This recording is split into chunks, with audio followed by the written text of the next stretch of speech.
Hello, everybody, and welcome to the 21st episode of the BadMotoGP-Show. We are reviewing the Malaysian GP, which took place yesterday, and it's good to have finally those overseas races to have them behind us because all of my weekends are so messed up from this and my sleep schedule. This one was okay because Malaysia is a bit better than Australia, but yeah, I'm glad. So Keelan, you enjoyed the races? Yes, absolutely, Leo. Hello, everybody. It is great to be back with, of course, the Bad MotoGP podcast. And like Leo said, we are back from overseas. We are back from Sepang. And I got to say, I didn't miss the time difference. I really, really did not. But the racing was brilliant, as it always is. Tons to talk about, and looking forward to getting into it, as always. Yeah, I love convenient times, and obviously the European times are very convenient, but I also love the American races. It's sad that we only have two because on prime time it's always nice to see a MotoGP, but to wake up at 5 a.m. or 6 a.m. to watch a Moto3 race is always tough because it's so damn early. I mean, Australia was even worse, but yeah. So yeah, glad we are done, and we had some good races, a lot to talk about. And I would like to start with the two gentlemen on the background, Enea Bastianini, and it's actually mirrored. You have to point the other way. Yes, that's it. Enea Bastianini and Pecco Bagnaia. And it was once again a fun battle. And still, Enea doesn't give a flying fuck about Pecco's championship. So, yeah, do you think there were team orders in place, or do you think Enea Bastianini gave his 100%? Oh, this is an interesting question. First of all, it was a brilliant race. Like you said, Enea Bastianini does not give a fuck. Had a brilliant race, as he always does. As for this question as to whether there were team orders, obviously we saw team mapping on Enea's dashboard, and we're all trying to work out what's going on, basically.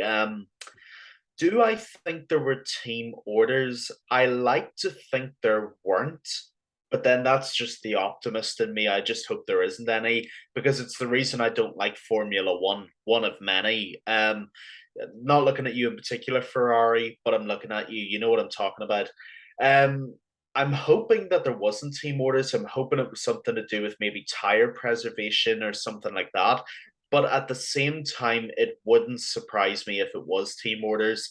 At the end of the day, Ducati have got the manufacturing title, but they want the rider's title as well. And the only way to get that is to ensure that Pecco wins. Well, really, that's the best way they're going to do it. So, my answer really is to answer your question, Leo.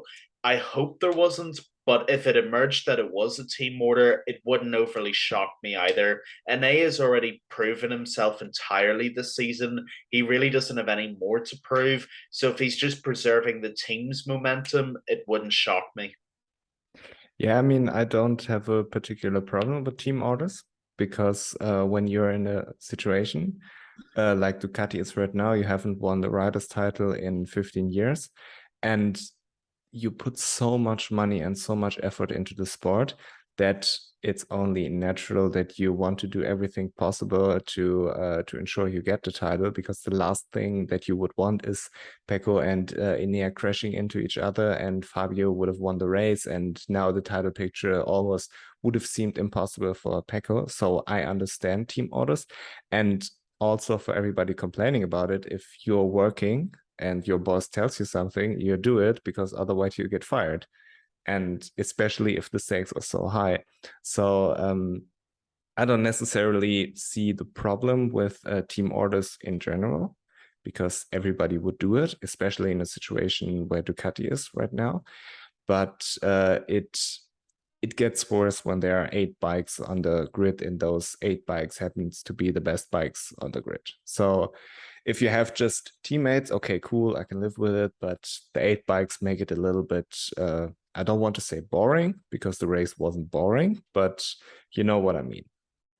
And regarding Enea, I think Enea didn't give a fuck about team orders or something, whatever Ducati told him, because he still had a mathematical shot at the title during the race.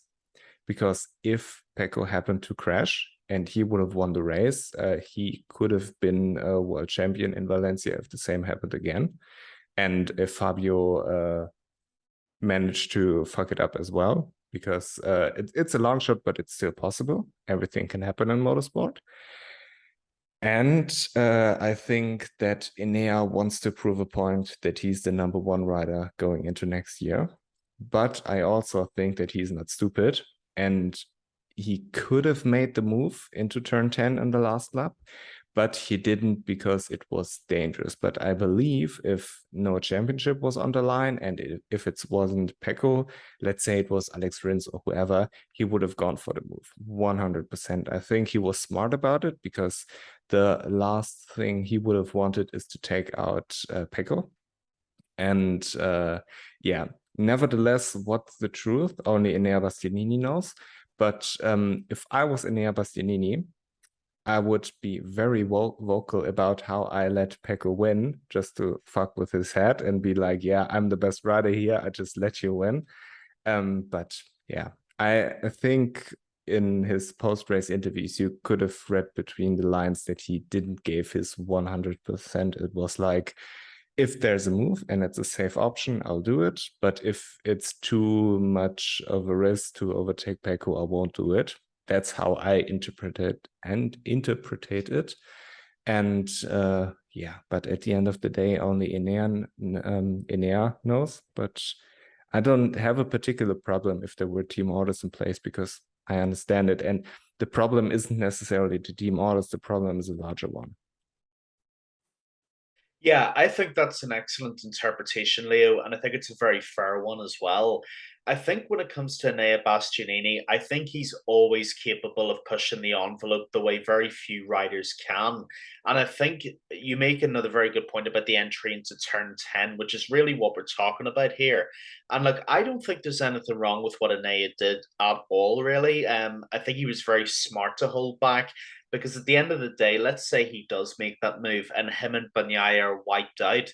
He's the biggest villain in Ducati's history if that happens, because they throw away a multi-million euro effort to finally get the riders' title. So you're absolutely right.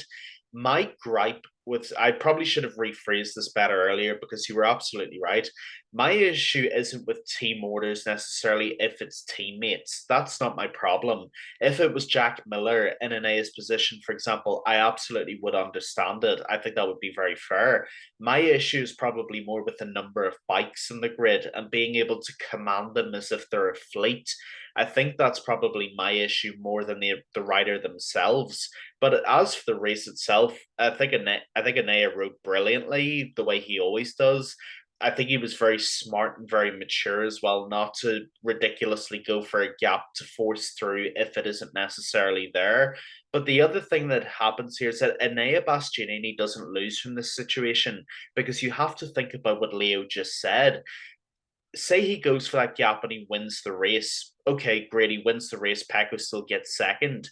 Even though he doesn't win the race, there's now a psychological hole that's being buried here because Pecco will be thinking in the back of his head, could Enea have gone for that? Could he have beaten me again? And that sets up next season brilliantly for Enea Bastianini. So in this situation, even though he might not have won this race, he certainly didn't lose, and he is poised brilliantly for next year. Yeah. And I think it's kind of odd that every race Enea Bastianini has the best rear tire preservation on the entire grid.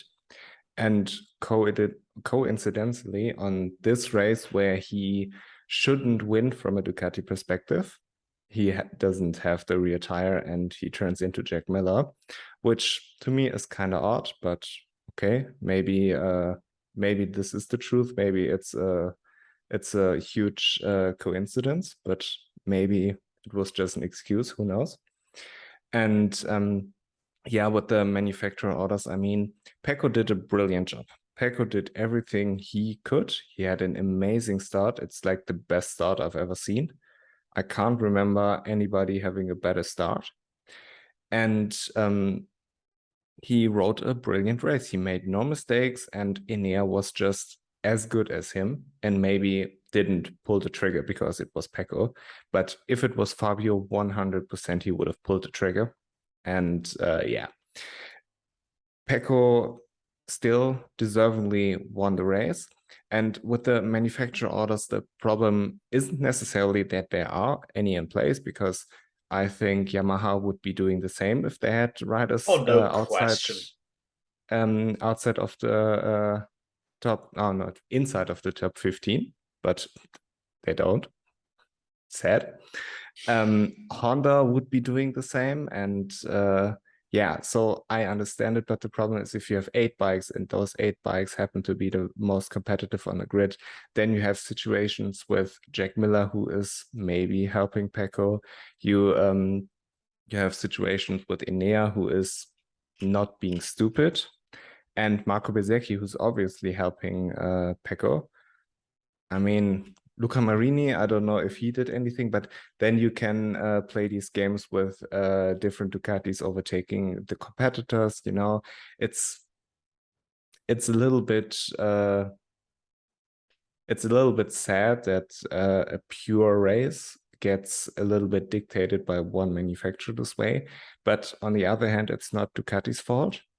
It's not Ducati's fault Yamaha only has 2 bikes on the grid next season. It's not Ducati's fault that all of the other bikes compared to Ducati are a piece of shit. Maybe with the exception of the Aprilia and the Suzuki, but they have only 2 riders and they have their own problems. So yeah, it is what it is, but I think the problem would be solved if every manufacturer had 4 bikes on the grid and that's it. That would work brilliantly in my opinion, but unfortunately, we don't have these situations anymore.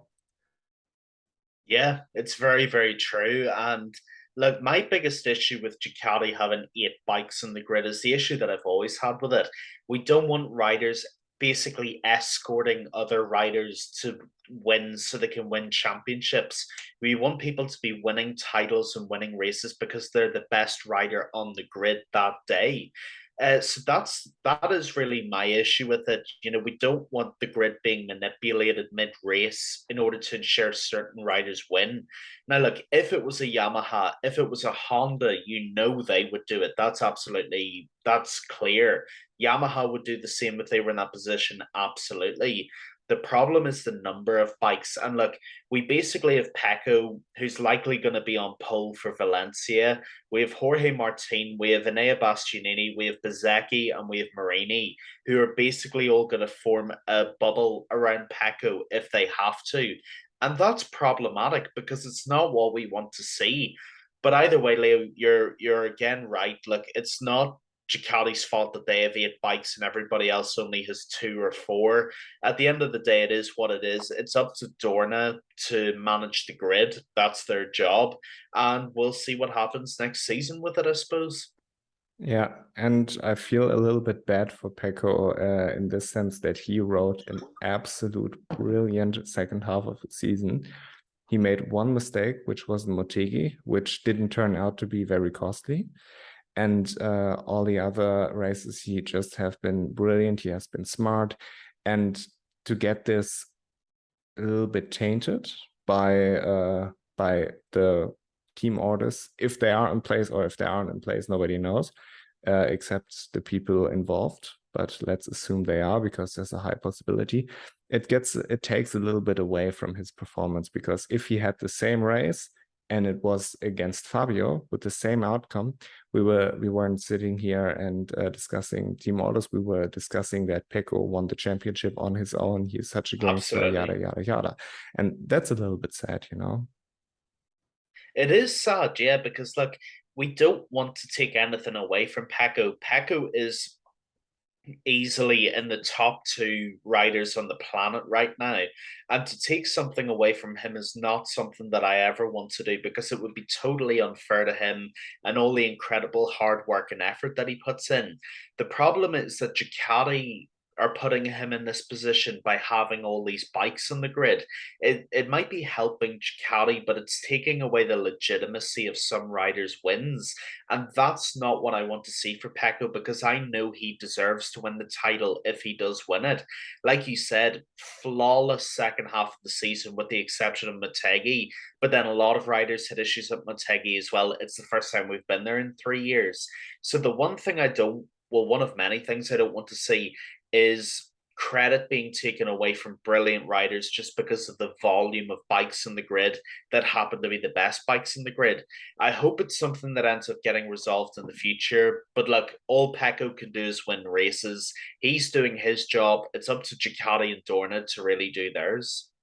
Yeah. And regarding Valencia, I've been to Valencia last year. First of all, it's an amazing track for all the fans. I really liked it. And second of all, Ducati had a podium lock. So, I mean, it's not like Pecco has to win. Basically, everything can happen except Fabio winning the race. If Fabio doesn't win the race, it doesn't matter what Pecco does. And that will be the objective for Ducati. And they won't give a fuck if it's Enea, if it's Jorge Martin, if it's Jack Miller, if it's Pecco. They don't care about who wins the race. They only care that Pecco will be world champion, and Pecco will be world champion if Fabio doesn't win and he crashes out. Yeah, I mean, like this for Fabio, this is arguably the biggest single test he will ever face in his MotoGP career, because he is facing an armada of Ducatis that are all out with one objective in mind next weekend, which is to stop Fabio Quartararo. Like you said, Pecco doesn't have to win the race. He can comfortably finish third, fourth, fifth, sixth if he wants to. As long as Fabio doesn't win, Pecco wins. And now you've got 7 other Ducatis at your disposal to lock out Fabio Quartararo from winning. I mean, I don't like bringing up 2015 because I know a lot of people still feel very sore about it. But this is going to have to be a 2015 Valentino Rossi esque performance from Fabio just to have any chance of winning. I mean, realistically, the odds are 1,000 to 1 that Fabio even does this. Even if he somehow wins in Valencia, Pecco only has to finish second or third. He still wins. Fabio basically has to win and pray that Pecco Bagnaia doesn't finish. That's the only way he retains his title. And you've got 7 other Ducatis breathing down your exhaust pipes at every single turn. It makes for a hell of a race, but it is a mountain to climb for Fabio. I mean, we have 24 riders on the grid. 8 of them are Ducatis, so we have 16 others. When you say you have like always, let's say you have 3 people who crash in a race. Then if Fabio wins and all the Ducatis let Pecco pass and 3 people crash, he can walk to the finish line and will be world champion. So yeah, it has to take like an engine blow up because Pecco won't crash. I don't see it because he's too smart. It's the same with Remy, you know, last year when he had to finish, was it 13th? He finished 8th because he had to finish 8th. It's not like, and Moto2 is oftentimes a little bit more dangerous in the mid-pack, I would argue. And yeah, as long as Pecco doesn't get wiped out in the first corner by some crazy accident, maybe Taka Nakagami again, Maybe or Mark. or his engine doesn't blow up, then he will be world champion. I mean, and there's no way he crashes. This would be so incredibly stupid, more stupid than Ayogura. Imagine if Mark just kamikazes Pecco in the first corner. I guess he won't ever be able to take a single foot inside the Italian border if he does this. He will be assassinated. It would be the most Mark Marquez thing ever to happen. Imagine the scenes of that happens. He will die going to Mugello or San Marino. Yeah, I mean, but even if this happens, no way they let Fabio win the race, the other 7 Ducatis. because they are just too good. Yeah, I mean, like you said, it is a Herculean task for Fabio to somehow try and pull this out of the bag. I don't think it's completely impossible, but boy, is it going to take a mixture of events to happen. I'd love to see it though. Yeah, I'd love to see it too, because it will be like the greatest Uno reverse card pull in MotoGP history. Oh my god! And everybody thinks Max and Lewis in F1 was the best thing ever. This would top it so much. Yeah, yeah, but back to the race. Fabio did everything he could, but it was evident that that the Ducati is just better. I still believe that Pecco is the better, that Fabio is the better rider to Pecco, but you see why motorsport is a team sport. Yeah, you really, really do. And look, this season, I mean, the fact that Fabio is even still in the mix for this title is a tremendous credit to his ability, because he should have been gone 6 or 7 rounds ago, given how good this Ducati is and everything we've already discussed.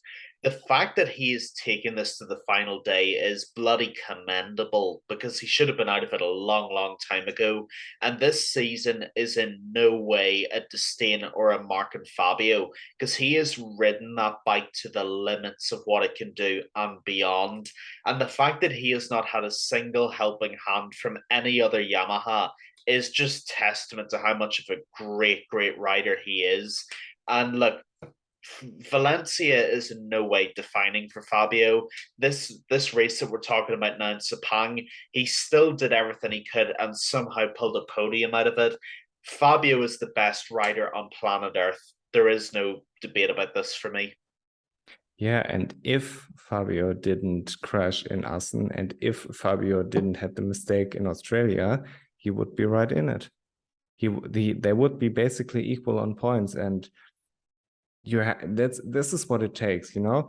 Pecco can, quote unquote, afford 5 DNFs over a season, because the Ducati and they're such a great team that he can win 5 or 6 races. Well, now he has 7 races which he won, and Fabio has to be perfect in every race. There is no fuck up allowed, and Exactly. he had too many fuck ups, especially in the second half of the season. When you see Assen, which was his first one, then yeah, Silverstone was a little bit unlucky with the long lap, but still he made a little bit of a poor rear tire decision. But the big ones are obviously Aragon. It's not his fault. Shit happens. Same happened to Pecco with Taka Nakagami in Barcelona. Then he had Thailand. Then he had Australia. Those are like the 4 races where he didn't score any points, which yeah, which he can't afford, because without them he would have been world champion by now. Yeah. Yeah. Factually speaking, you're absolutely Yeah. right. He would. And look, the thing is, I think with Fabio, I just think with the first incident that happened in Assen, where he ran Alicia Spargo off track, I just think psychologically he just hasn't recovered from that point, and that's to be expected. You know, you got to remember Fabio is carrying the weight of an entire factory's efforts on his shoulders every single weekend. To stumble and to struggle with the pressure is completely reasonable and normal for him. You know, you got to remember he somehow won a title last year and he's still in the mix for one this year too. I think it's commendable that Fabio is even in this position, because he should have been written off 6 or 7 rounds ago, like I said. Either way, I truly hope he has a better bike next year, because he's done all he can.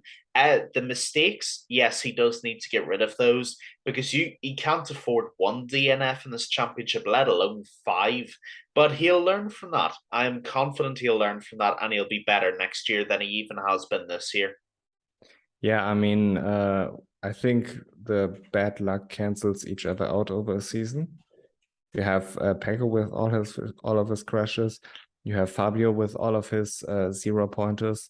I mean, Fabio crashed those 4 times, and Pecco, I believe, 5 times. So it's basically the same. You get taken out by a rider once with Taka Nakagami, Mark Marquez, and even Aleix Espargaro, he got taken out by his own mechanic with the electronic mapping in Motegi. And considering all of this, Pecco and Ducati just have been the better rider team combo than Fabio and Yamaha. But Fabio knows he can't afford mistakes, and Pecco knows he can afford mistakes because he has the better bike. And I believe that's the difference. If you always have to operate on this thin margin, I guess it builds up on you, you know? Yeah.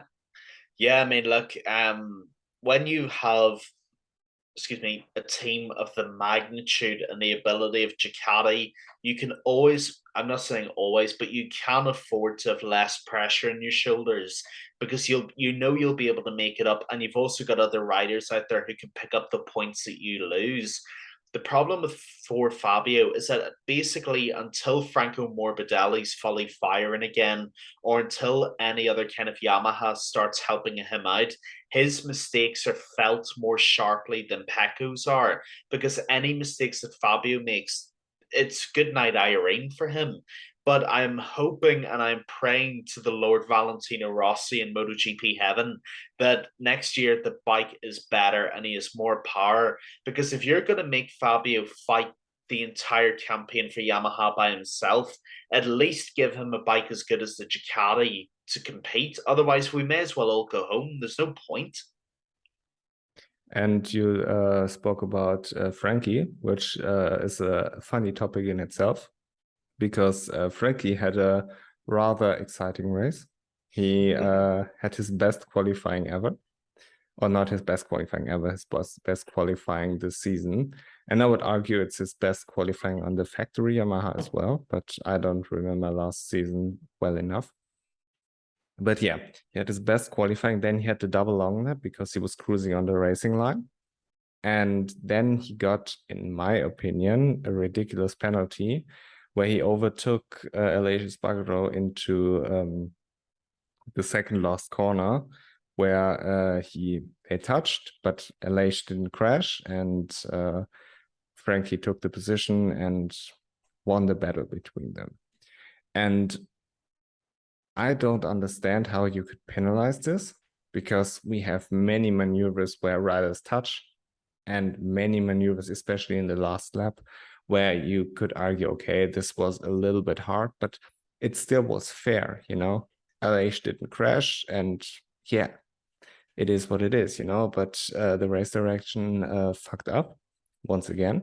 Again. And yeah, and I don't understand what they're trying to achieve. Do you want really to prevent people from overtaking this hard?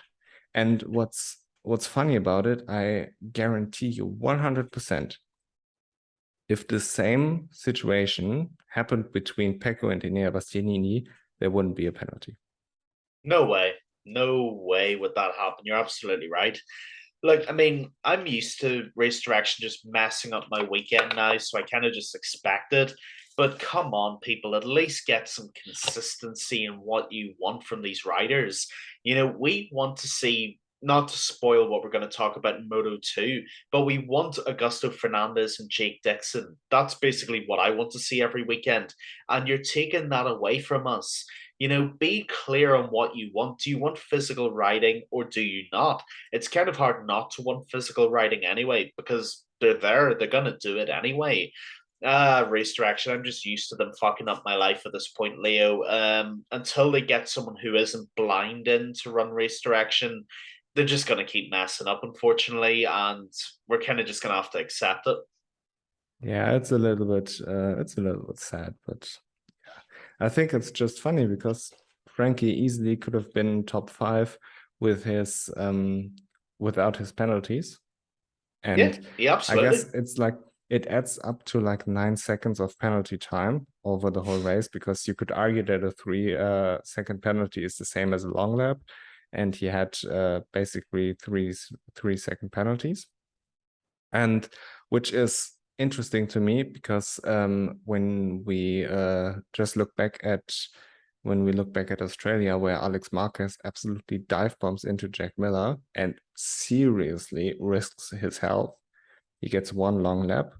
And the same happened to Frankie with Alicia Spargo where nothing happened. Come on. I mean, the exact same incident basically, and you punish one, the less severe one, and don't punish the other. I gotta be honest, Leo. I think race direction are smoking crack every weekend. I think this is the only solution. I think that race direction are obviously away with the fairies when they're watching the races because we're not in race direction. Shocking as that might be to reveal to people, we are not at the tracks every weekend, and we can see this. So why can't they? It's a very good question. I don't know. I mean, Nobody it's knows what it's the fuck it's they're doing. obvious. It's obvious. We can see it. I'm in Ireland and I can see it about 2,000 kilometers away, probably more, but you get where I'm coming from. I'm watching my TV thousands of kilometers away and I can see the discrepancies between these. Yet race direction who are at the race can't see it. I is it error 404 or something? What's going on with these people? Yeah, especially when there's no impact at all. I mean, There was no Frankie impact. Frankie takes the position, cool. Alicia Spargo loses the position, okay, cool, but it's not like a point, not like the point is going to decide the title because Alicia's out of it anyway. So I don't understand what's going on. Ah,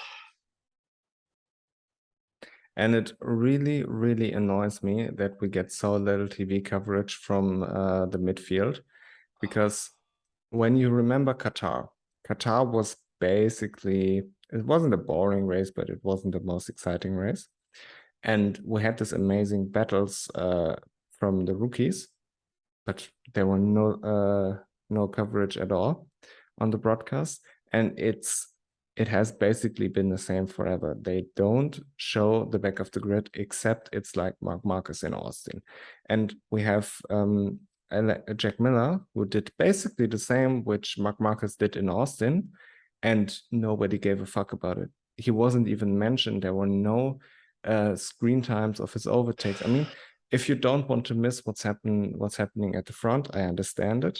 My solution would be to have the broadcast 30 seconds or 15 seconds or whatever behind real time, so you can adjust to whatever happens. And when you know, okay, in the next 30 seconds there isn't happening anything at the front, but for example, Jack Miller overtakes two dudes, show Jack Miller on the TV, you know?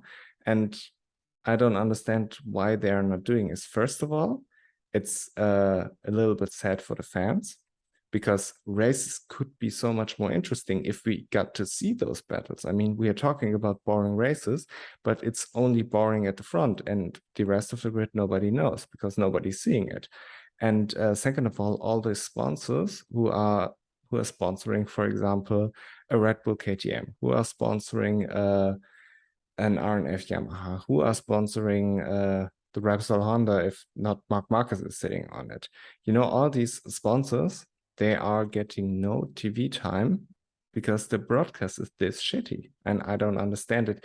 First of all, from a fan perspective, it's bad, but second of all, from a sponsor perspective, it's also bad. Why would I want to sponsor, let's say I'm a company, I have a couple $1 million left, and whatever, Tech 3 comes up to me and says, hey, do you want to sponsor us? We have this, and I say, yeah, cool. What's um, what's my benefit? Yeah, you're on our MotoGP back. Okay, cool. How many TV seconds do we get? Yeah, we get a couple of seconds during free practice. I'm like, yeah, fuck you. You're not getting my money. yeah, it's accurate. It is accurate. This is the state of play, and I really, really don't like it. And it's even worse during these races where one rider is dominating the whole race, and all I have to see is this one rider dominating lap after lap after lap. Show us something different. I don't just want to see Pecco Bagnaia dominating the entire grid one weekend. I mean, as much as I love Fabio, there's races where Fabio dominates, and I want to see something different. some of the best action is in the middle of the pack and towards the lower end of the pack. Like you said, Jack Miller from 22nd to 6th on the grid, and you didn't think during the 45 odd minutes of racing that might be worth us watching. Someone who is obviously marauding from 22nd up the grid. You didn't think that might be worth watching for 5, 10 seconds of a 45-minute race. Leo, I don't know what more to say. I really, really don't. We've race direction screwing everybody's lives up on track, and we have the media and broadcast team screwing things up off the track. I don't get it. Not everybody wants to see the front 3 or 4 riders for every minute of every race. Show us, Remy's progression throughout the race. Show us Raul Fernandez. Show us some of the other riders that are in this grid. I don't know. Yeah, I mean, the exposure of the teams further down the grid is basically zero. And last year, when you remember Misano, there was the situation where Pecco crashed in the lead and the cameras weren't on him because they were somewhere else. And I understand that they're trying to avoid those situations where they miss a very, very important part of the race, which is usually happened at the front, when they miss those. But the problem would be solved if you just have your normal broadcast, delay it by 20 or 30 seconds. Nobody would miss anything because even all the journalists were tweeting live. Until they are tweeting and sending the tweet, it's already happened, Yeah. And when you then can show overtakes, when you then can basically pick and choose all the important things, because when you have like your normal broadcast setting, even show replays from the overtakes further down the grid. I don't necessarily need to see it live. It would be cooler, yes, but show some replays. And yeah, I don't know. Yeah, it's just there's got to be variety or there's no real point watching it. Like you said, you make a really good point. Like with Pecco's crash at Misano last year, I get that you want to capture those kind of things, but there's no benefit for anybody else in being part of the broadcast if they're not being shown. Like if it's a football match and Paris Saint-Germain are playing, we don't just focus on Lionel Messi or Kylian Mbappe. If it's Man City playing, we don't just watch Erling Haaland throughout all 90 minutes. We watch the whole game and we watch everything as it unfolds. There's got to be variety or there's no point. And like you said, even with sponsors, what are they getting? Free practice, Q2, Q1? There's really no point unless you're going to make it fair. It's something that I think really has to change. Yeah, of course. But then we are in the same situation that we are with basically anything in this sport, that Dorna is incapable of doing things better, because there are enough people who are raising those issues. They're raising, I mean, there has been an article on the race. I retweeted it on Twitter, where Cal Crutchlow pointed out there was a plenty of action further down the field and they weren't getting no TV time at all. And you just have to basically read it, find a solution, and then do it. It's not that difficult to show a broadcast, and you are able to do it if it's Mark Marcus who's further down the field. Yeah, and that's the only time it happens is when a big name is somehow further down the grid. There just has to be a mix-up. There does. There has to be something different to watch every weekend. And I got to be honest, I think one solution for me personally could be on the board of Dorna, whenever they meet every preseason to discuss these races and that kind of stuff, I would love to have a fan representative on the board of Dorna to bring them these solutions. Because until they realize where they're going wrong, they're going to keep doing this. And it might not be actively nosediving the sport, but it is hurting it. And Leo, you mentioned that you've been to Valencia last season. I'm sure you didn't just want to see the front of the race for all 45 minutes. We want to see the middle of the pack, that racing as well. And even towards the back, there's really good racing in that part of the race as well. I wish Dorna would change it. I really, really do. I think the solutions are out there. You've proposed a number of them. I just proposed one there now. Just do something different. Yeah, Valencia was pretty simple. In Moto 3, I watched Pedro the entire time. In Moto 2, I watched Remy the entire time. And in MotoGP, I watched Valentino Rossi the entire time. Well, there's my argument gone. Yeah, but they were fighting in the mid pack, so at least Remy and Vale, because Pedro was fighting at the top before Dennis Fortier took him out. And yeah, he got taken out once again from Chandra, which is unfortunate. But yeah, at least he could pick up the bike and get a few laps in Sepang, because what it comes down to this season is experience, and he's gaining plenty of them. I like the rain qualifying in Motegi. I like the rain race in Thailand. And those are things who build up experience, which brings you at the end of the day towards a championship. And when we talk about the Moto2 championship, it's mind-blowing to me how fucking stupid Ayagura was. I mean, it's easy to judge from the outside, but you could make a very strong argument that this maneuver is even stupid when you're not competing for the championship. Because it wasn't a last corner maneuver. It's turn 10. You have plenty of overtaking opportunities further down the track. And you come from so far behind that you have to brake so deep, and turn 10 is an absolute motherfucker of a corner because it doesn't open. You have to basically turn the bike in, and then you have to get along with the hairpin and then can exit out. You know, it's not like a flowing corner when you go a little bit wide. You have to brake very deep into the corner, you know? Yeah. And yeah, from a championship contender who has like 4 fingers on the trophy, this is beyond stupid. The only thing I can put this down to, and it's probably not even much of a defense in itself, but the only thing I can defend Ayagura with this is just a complete another example of losing his head and losing his composure. That's it. Because this is one of the stupidest maneuvers I've ever seen in my life.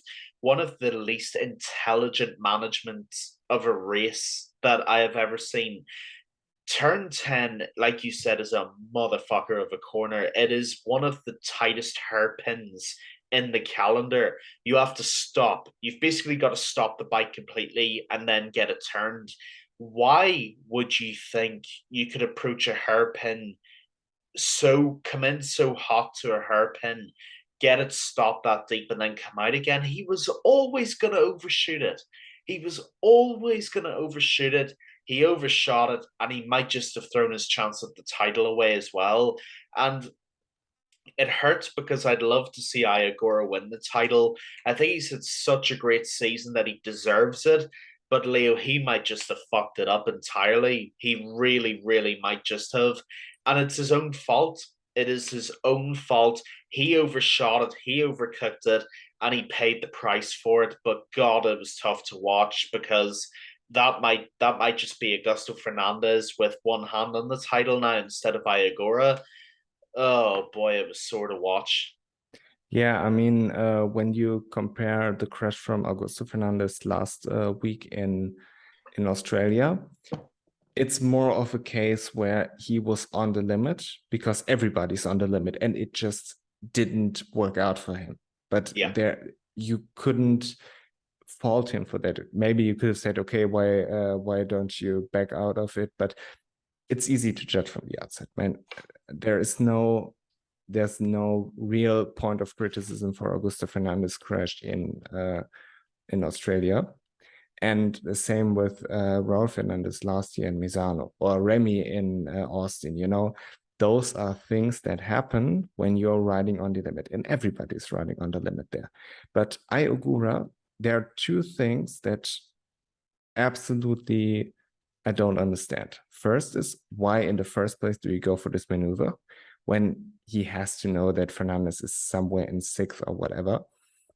And then you absolutely know that it's not your championship competitor in front of you, so you don't have to overtake them. It's always a very risky maneuver. And the second part is, when you are braking inside such a tight hairpin, he lost the bike pretty late. So there has been a lot of distance which he covered where it's like, oh fuck, oh fuck, oh fuck, oh fuck. And then there wasn't this, okay, which is the benefit of a hairpin. You can just lift the bike up, go a little bit deeper into the corner, let the other one pass again, and then you get along with the race. Everything's fine. But how do you commit in this point in the championship, in this point of the track, where you absolutely know that it's a really, really difficult task to hold the bike on two wheels? Man, if Ai Ogura was overtaking Augusto Fernandez with this, I wouldn't complain, because it's happened. Yeah, But I would get it. he was trying to win a battle and end up losing the war, basically. In a battle which wasn't necessarily one he has to win. And it's, with this, basically, he threw the championship away. And in my opinion, now absolutely deserved, because it's so plain stupid. I honestly could not have said that any better, Leo. That's a credit to you. That was perfectly said. He not only did he lose the battle, but he unnecessarily, stupidly lost the battle and has now probably thrown the war away as well. It wasn't even a title challenger he was trying to overtake. Just sit behind him for turn 10 and then overtake him if you really have to. If it was Augusto Fernandez that have gotten it, I would have understood that, because that would be fair enough. But Augusto Fernandez was behind him. He was behind him, and he threw it away over nothing. Oh man, I And don't. it's not like he was directly behind him. He was like 3-4 places behind He was him. like 3 or 4 places behind him. And I'm not even a part of Honda Team Asia, and even I'm sickened watching it because it was so unnecessary. He was about 4 or 5 seconds behind you, and you throw it away over. Oh God, all I feel is I live in Spain without the S, Leo. I really do watching this. That's the only way I can put it. And I'm not even a member of Iagora's team. How must they feel? They have got it. Their hearts must have been ripped out of their chest watching that. They really must have. Yeah, and there's this narrative in motorsport, which is they are all born winners, they have to try it. And the same with Jorge Martin in Australia, and not in Australia, in Austria, I'm sorry. And Marc Marquez was famous for it, that he always tried for it. But in my opinion, again, from the outside, it's easy to judge. It's just stupid. Take home a second place, take home a third place, or like Ayagura did in Australia, take home like an 11th place. It's more important to pick up points than to crash. And I don't understand it, how you can risk all of your hard work from the whole season, where you always have been so calm and collected. I can't remember that he had any other DNF except the Portimao one, which was just unlucky. But it's so damn stupid, and I don't understand it. I absolutely don't understand it. It's absolutely his fault, of course, but it's so stupid. It was just a complete and utter loss of his mind. That's what it was. It was like the ultimate brain fart, but it's the brain fart that has thrown a championship away now. And God, it just I don't even know. And I almost guarantee you he won't win the championship next year. Probably that is the case.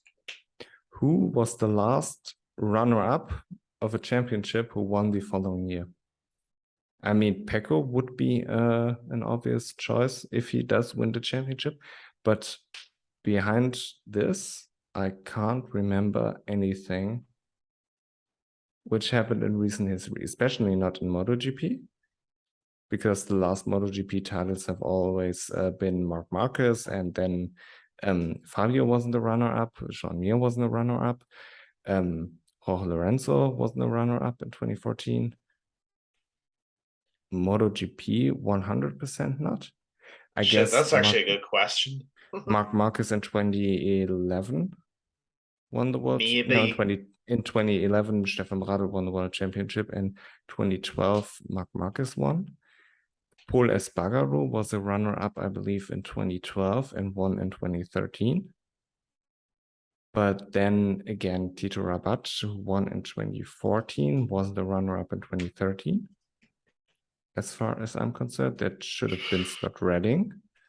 Yeah. Then in 2015, Johan Zarco won. I think Mika Kallio was a runner-up in 2014. Then 2015, 2016 was Johan Zarco. 2017, who won the Moto2 title in 2017? Wasn't Alex Marquez? No, Alex Marquez was 2019. Pecco Bagnaia was 2018. Joan Mir? No, Maverick Vinales, maybe? No. No, Maverick was in the Premier class. Frankie, that's who it was. Frankie wasn't the runner-up, as far as I'm concerned. I don't remember him ever being a runner-up. Yeah, then Pecco, Alex Marquez.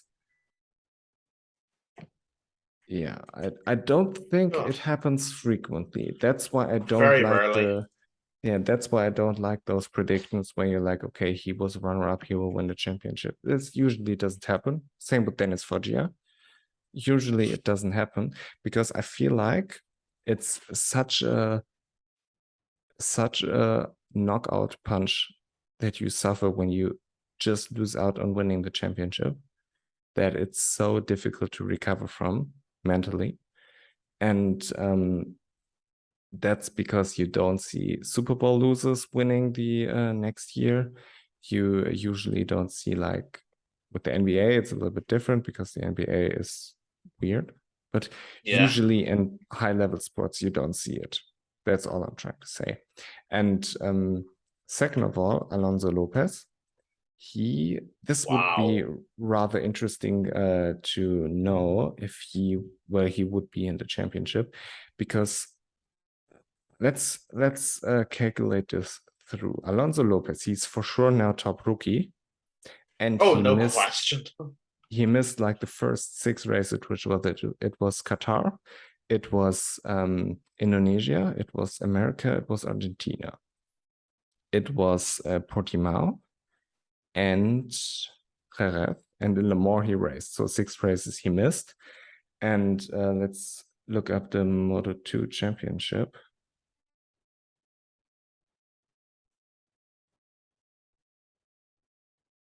Because I for sure think that he would be like 3rd in the championship at least. I don't know if he would be competing with Augusto and with Ayogura, but yeah. How many races do we have now? This season is 20 races, right? I think so, yeah. So we have now 18.5 races in Moto2 because of the Thailand GP, which means Alonso Lopez has 155.5 divided by 18.5, because it's 18.5 races. No, it's not 18.5, it's 12.5. I'm stupid because he missed 6 races. That's the whole point why we're doing it. It's 12.5, and then you multiply it by 18.5, you get 230 points, which would be 12 points behind Ayogura. Damn. And he still would have a mathematical shot at the title. Alonso Lopez is the real deal. Oh yeah, he is. He is Yes, he so absolutely fucking is. good. And I still believe that the speed up isn't necessarily as good as the Kalex, Yeah, but he I think is that's a fair making argument. it. He's making it good. Like Fermin Aldeguer was beating Alonso Lopez last year in the European Championship, but they were head and shoulders above everybody else. And now they came into the World Championship. Fermin is struggling a little bit. Like he's a good rookie, don't get me wrong, but he's not as good as Alonso Lopez. But on the other hand, Alonso Lopez knew all the tracks because he has been in Moto3 before, and Fermin didn't. So yeah. And Alonso is so incredibly fast from the get-go and developed a consistency in a race pace. Usually he was good at the beginning, but then dropped off. Now he doesn't drop off anymore. And he developed a consistency where you don't see him crash. He crashed in Argentina, not in Argentina. That was Fermin. He crashed in Aragon, which wasn't necessarily his fault. It was an unfortunate situation. He crashed in Le Mans. I can remember where Albert Arenas took him out. But then I don't necessarily remember a crash from Alonso.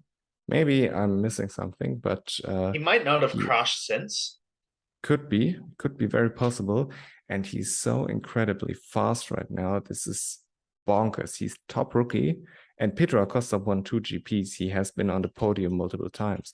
And he has like 6 races more. And Alonso Lopez is now in the championship ahead of him, which is absolutely crazy when you consider the circumstances. And then on the flip side of the coin would be I would argue that Alonso Lopez is riding with a huge chip on his shoulder because he wasn't picked, and which is to me still very, very hard to understand why Speed Up didn't promote him as well. I guess the only explanation has been that it has to do something with money. Everything else doesn't make sense to me. So he didn't get his seat, absolutely undeservingly. And then he deservingly got his seat in Le Mans. And I felt like this made something with him where he's like, now I'm going to show you. And he showed us. He is absolutely fucking good. And tough to argue if he would have been as good as he's right now if he didn't have this chip on his shoulder, but there's a lot of if buts and maybes, you know. The fact of the matter is Alonso Lopez is a motherfucker, and Alonso Lopez will compete for the title next season. Oh, there's no question about this at all, Leo. There is no question. This is a kid who is not only blindingly talented, but who is motivated beyond belief. And it's that motivation and that pissed off anger at having his seat taken away from him that is driving him towards the top of this grid. It really, really is. And if Alonso Lopez can keep this motivation next year, because there's no doubt he will fight for the title next year, if he can keep this going with a full preseason behind him and a full season ahead of him, he could well be a title favorite. And it would not shock me if he was at all. The kid is fast. 1 second, because we previously, before we started recording, also talked about Manu Gonzalez. And Manu has said that he has some health issues. It seems to be something with his collarbone. And he is also somebody who I would watch for next season because A, he has huge talent. B, you're seeing him getting onto grips with the Moto2 machine, especially like in Malaysia. He was so incredibly good. And he was 5th, if I remember correctly, and he did I think it he was. with a compromised body. I don't know. I guess collarbone has to be broken. Yeah, it's a tough task to for everybody to do like a push-up with a broken collarbone, but to ride a race in Malaysia, which is so fucking hot and so humid there, that it drains you physically. And also the pain, I'm very, very impressed by Manu. He's doing a great job. He also did a great job in Australia. And he's somebody I would watch for next season as well. Maybe title, maybe top 5 in the championship. Maybe it's like a 3-year learning process for him. I don't know.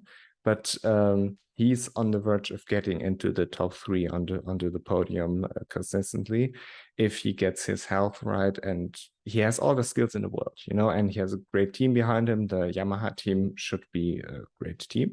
I mean, it's Valentino Rossi and Yamaha together, and Yamaha don't have to develop the bike themselves, so that's good news for any rider. So, so It's yeah, true. yeah, and also Celestino Vietti. I mean, let's pretend Celestino Vietti finishes the races in the position where he's crashing. Then he would be fighting for the championship, and I can see him fixing this over the winter and coming into the season with new motivation. Because if Celestino Vietti stays on the bike, he's an absolute motherfucker. How many times have you had to produce the disappointed Valentino mate now? How Oh, many I can races has it count. been? I can count. I mean, It's got to be nearly 10. I did it in all the races he crashed, but I also did it like in free practice and qualifying because it was so funny. But yeah, I have 1, 2, 3, 4, 5, 6, 7, 8, 9, 10. Yeah, no, 11 now. 11. Fuck. 11 races. Oh my God. Yeah. But again, sometimes it's free practice, like in Misano, he crashed twice. So yeah. Okay, so maybe 9. It's a lot. It's too much. It's too many. That's the basic point that I'm making. Yeah, Celestino just this really was his title to win, I think. I think I might have at the beginning of the season predicted Celestino Vietti to win the title. And it's a bit like Ayagora in Malaysia. It's him that's thrown it away. He had the potential to win this title and run away with this title. And unfortunately, ever since the first crash, he's just not been at it at all. But I hope he regroups and he's better next year because he's more than worthy of it. I would definitely Yeah. say he is. Yeah. If he doesn't crash, he can win the title.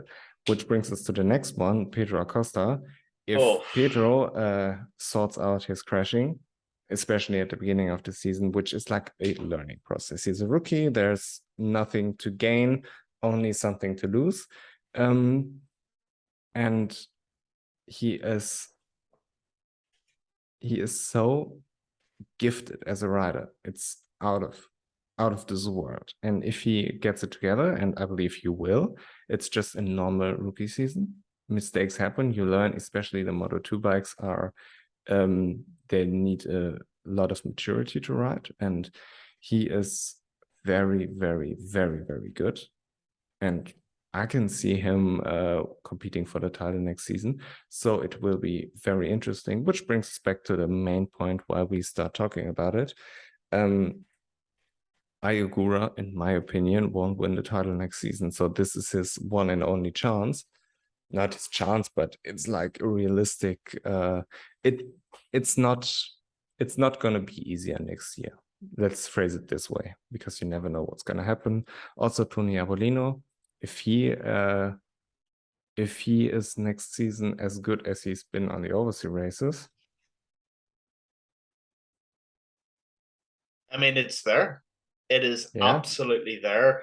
And when it comes to, especially when it comes to Ayagora, it's him that's thrown it away. Unfortunately, it just is. That one mistake is so unforgivable that's what's thrown the title away. And that's the nature of the beast as well. If you mess up that badly, you get punished for it. That's just the way it is. Just on Pedro briefly, because I know you touched on him briefly. I think he's had a brilliant rookie season. He really has. It's pretty much what I expected from Pedro. And there's even been times where he's impressed me more than I thought he would. I think next year he is really going to be, I think he'll be a genuine title challenger. He's had a year to get used to the bike, get used to the sort of speedier nature of the class. And I think he really will be one to watch. I really do. But I also agree with you. This was Iagora's chance. This was his season to win it. And now that's gone. Yeah, yeah. With the Moto 2, it's not only speed; it's also that you have to learn how to set up a bike properly with all the electronics. You have to learn how to manage tires, and it's all a little bit more condensed in Moto 2 because everybody has the same bike and everybody is so fucking good. You don't have the wild chaos nature of a Moto 3 race where basically anything can happen. So it's really a step up, and it wouldn't surprise me necessarily if it's a 3-year process for Pedro, because he is still only 18 years old. I mean, next season he will be 19, and let's pretend he wins the title and he goes to MotoGP as a 19-year-old who turns 20. Or if he stays in a Moto2, if he doesn't win the title, it's not like he has to move up, especially if he's in a contract with KTM, you know. Yeah, definitely not. He can stay there pretty much as long as he needs to physic. Pedro's maturity will, I don't think it'll be in terms of riding ability. I think his maturity will be more physical maturity and development because you got to remember he's still only an 18-year-old kid and he needs time to sort of physically mold with the bike and to develop in line with the class. So if he does really good next year, give him 2 or 3 years if he needs to in the class. Give him the time that he needs, and he will produce the results. Yeah. And also, you don't know what Aki Ayo will do with Albert Arenas. Maybe he pulls a rabbit out of his head, and Albert Arenas will be a good rider next year. Who knows? Yeah, who's to say? Who is to say? I think it would be a hell of a team if that did happen. You know, Albert Arenas has been very impressive this season for sure. I think that would be really good. Yeah, and what is funny when you compare the Moto 2 season from this year to last year, it's mind-blowing how fucking good Remy and Raul were. Remy had over 300 points after 17 races, and now Augusto has 250 after 1.5 race more. How? It's so incredible how fucking good they were. Both Remy and Raul. If Raul would have stayed in Moto 2, he would have won the championship in Germany. Yeah, he would have. Yeah, he absolutely would have. He would have played balls with all the riders. It's true. It is true. He Yeah, would have. it's not even fair. I mean, you would have you need to insert like a balance of performance where you put him on the 600cc Honda and everybody else gets to ride the Triumph. But man, it's a little bit sad as well because I feel like Raul deserved to win a championship. It wasn't necessarily his season to be last year because, again, he had too many crashes. It wasn't Aki who put some stones in his way. Raul crashed 3 times out of podium contention, and those 3 races, they hurted him. And Remy was just better over the season because he was more consistent and he was able to beat Raul when he had to. And Remy was smarter about it.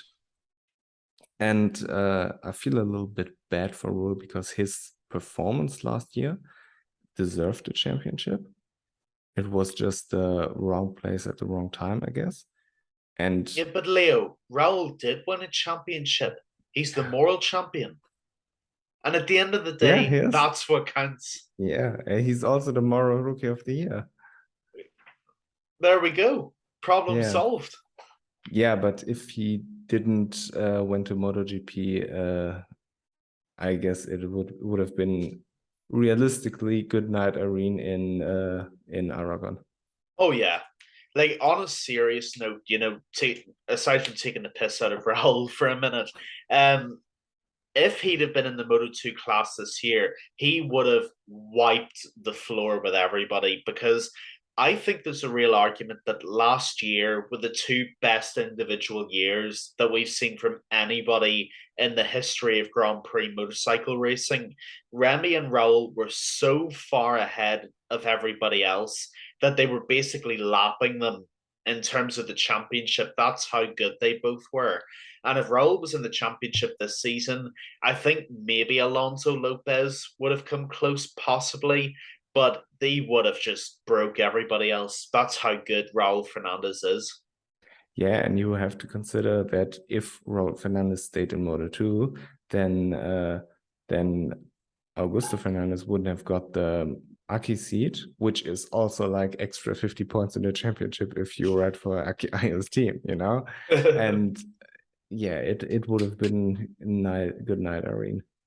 Oh yeah. It wouldn't be entertaining. It would just be Raul winning 10 races in a row, then maybe scoring second or third, and then winning another 10 races or 9 races. Imagine a team of Raul Fernandez and Pedro Acosta. Yeah, but I also think that if Raul Fernandez would be in Moto2 right now, that Pedro wouldn't be able to beat him like he was able to beat Augusto Fernandez. I think that's a fair point, yeah. That's a good point. I'd Yeah, agree with that.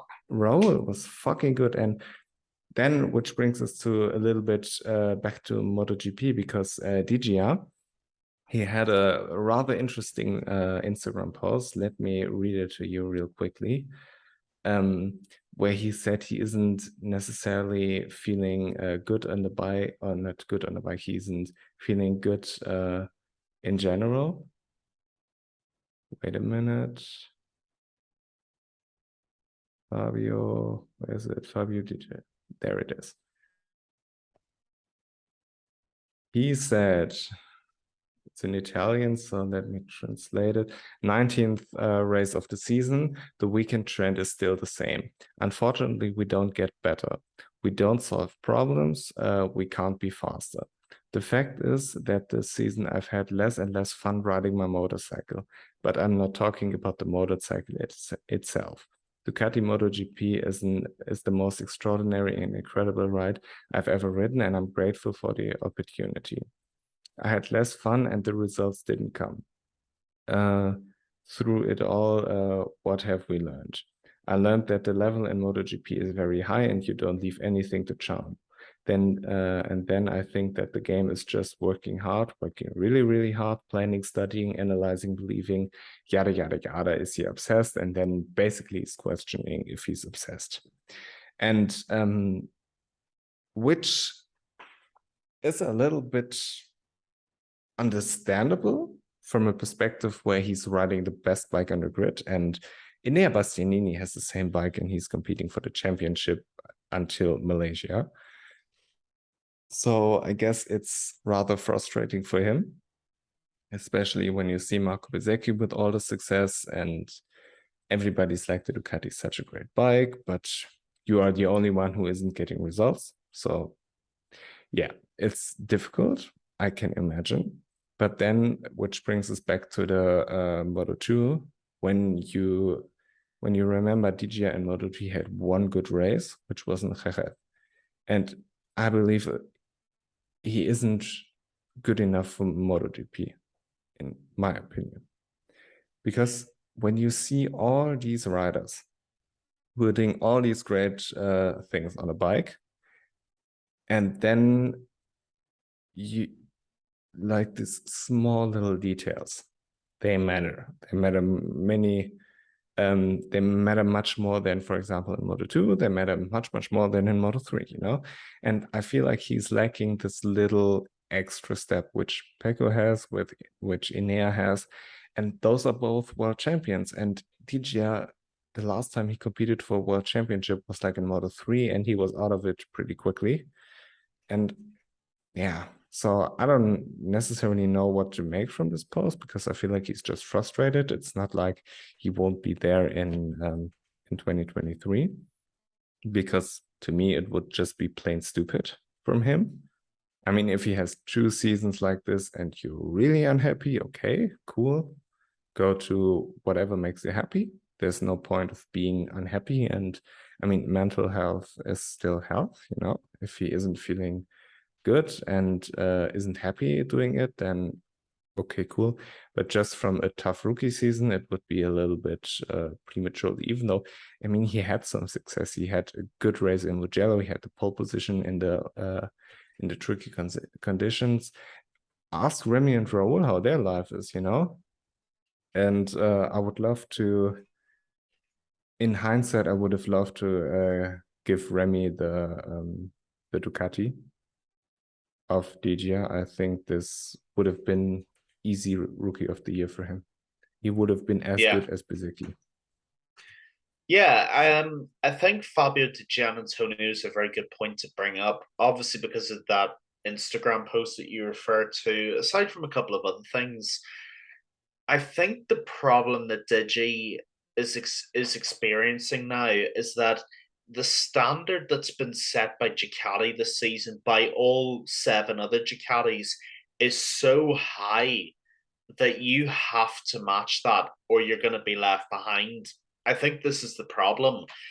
And I think Fabio Di Giannantonio is looking at, the mind-blowing success that Enea Bastianini, to my right, has experienced this season. And he's thinking, why isn't that me that's having that success? And I think he's starting to doubt himself because he's seeing all these other Ducatis doing well and he isn't. And I don't know if maybe he was pushed up too soon. I don't know. Maybe that is the case. Maybe it's not. I don't know. But I think maybe a Ducati was possibly a mistake for Digi in hindsight. Maybe it was too much too soon. I do think someone like Remy would really suit that Ducati just because of his riding style and that ability to transition from the power to the lean and all that kind of stuff. But look, at the end of the day, like you said, mental health is still health. And I really hope Fabio Di Giannantonio is okay. He just takes some time to process it because, look, he'll be able to go again next season. He'll have another chance at it. And hopefully it goes better than this time. Yeah, I mean, it's tough, I guess, but some things you have to tough out. And I feel like it's more of a difficult situation for him to where the success isn't coming, even though he's working hard, because he's incredibly talented. He has done great things in the Moto3 class. I remember this really well. He did good in Moto2, and he had some good moments in MotoGP too. He can get there. It's not handed to you on a silver plate, I guess. So I hope he fixes it because it would be sad. It's a kind of cool story for him because he has been with the Gresini family forever, and now you would like to see those things work out. But yeah, in hindsight, I mean, I've been saying it for a while now that Remy deserves a Ducati. Basically, it's not that Remy deserves a Ducati. It's more like nobody deserves a KTM. That's true. Yeah, I mean, Remy deserves a Suzuki. Remy deserves a Aprilia. Remy, even the Yamaha is a better bike than the KTM because at least That, someone can ride it. yeah, that's true. It is true. Yeah, same with Darren Remy Binder. and a Yamaha. Yeah, maybe if Yamaha has a customer team in 2024, which they are bringing together, maybe if he wants to, and maybe if he isn't so happy in Superbike that he doesn't want to leave at all, maybe he comes back to MotoGP. But it wouldn't surprise me if he says, fuck all of you. I don't want to have a 23 race calendar with sprint races and all of this shit where I'm away from home for 10 weeks and where I can live in World Superbike, have better racing on a better bike, not necessarily in a performance way better bike, but a more fun bike to ride because the KTM is just a piece of shit. And yeah, to have an easier life, like for the same money. Who wouldn't do it? Yeah, I mean, it wouldn't surprise me if he says, fuck all of you, I'm staying here. And it wouldn't surprise me if Toprak says the same. It wouldn't surprise me if anybody from World Superbike says, I don't even want to go to MotoGP because it's like it's a little bit like Formula One. MotoGP is getting a little bit into this direction of Formula One, where you only have to have a good car, respectively a good bike underneath you. You can't overtake. There's team orders. The only thing missing is pit stops, you know? And Oh God, don't say where that. where superbikes is more of a pure racing class, I feel like, you know. And regarding pit stops, I have a great idea for a season finale. Why don't we make a MotoGP race, which is twice the race distance, and you have a pit stop after half the race? It would be fun, right? Give double points for double distance. Are It you would be just saying cool. this to get Fabio to win? No, no, in general, it would be cool. It would be really cool to have maybe some strategies in going in there. I like where you're coming from on that, but I think the problem is that riding a MotoGP bike is so much more fatiguing than driving an F1 car that the riders probably just wouldn't last the distance. But what if we have teams? What Yeah, if we have teams like is a great an idea. alternate rider? That would be I'd be up for that. That would be pretty cool. Yeah, yeah, like Ducati is riding with Jack Miller and Pecco. Gresini is with Enea and Degia, and Yamaha's with Frankie and Fabio. So yeah, would be cool. Would be fun. Yeah. Maybe make this race to decide the constructors championship. I'm not against that. I like that a lot, actually. Franco Morbidelli rides the first half of the race. Fabio hops on for the second half. I'd watch that. That would actually be pretty cool. Like an Yeah, FIM endurance race. especially when you have like, let's pretend like you have a race where Enea Bastianini is riding the first stint and Jack Miller is riding the first stint for the factory team, and then Enea Bastianini is like 5 seconds ahead, but then you switch it with Pecco coming in and DG coming in, and you're like, oh fuck, he's gonna overtake them, man. You know, this would be fun. And Valentino Rossi drives the safety car. Yeah, in his new BMW. Did you see the new GT3 car? I did see it, Yeah. yes. I like it a lot. Yeah, the M4 is a fucking monster. It's so Oh, huge. It's like 5 meters long. I feel like 2.5 meters wide. It's huge. And the Audi is respectively a small car in comparison. It's yeah. huge. The BMW it's even bigger than the old M6. It's so fucking huge. I just hope somebody doesn't clip that last bit out of context. It's so fucking huge. It's like 5 meters. Oh, come on. Oh god. Anyway, yes, you are right in all seriousness about that point. I did love the old R8 LMS though, but then I'm a sucker for the R8, so I'm always gonna like it. Yeah, I like the new R8. Oh yeah, Yeah. R8 for And life. yeah. And I would love to talk about Moto 3 as well, but unfortunately, I have to confess I fell asleep. I fell asleep a couple of laps into it. And then Matt Bird woke me up when Isa Guevara was running out of track on the green, and he was screaming. Then I was back awake and watched like the last three races, as 3 laps. I'm sorry. And yeah, I'm really happy for John McPhee. Great for him because he doesn't have a ride for next season, so hopefully he will get one. Maybe BSB. I think Moto 2 is a little bit of a long shot because even though he wins occasionally, he's not a consistent front runner. But I feel like he would be better off like in British Superbike. I guess that would suit him pretty well. Yeah, for sure. It was a good race overall. Happy for John McPhee as well. Very, very good win, especially where he started on the grid to go up and win the race was absolutely fantastic.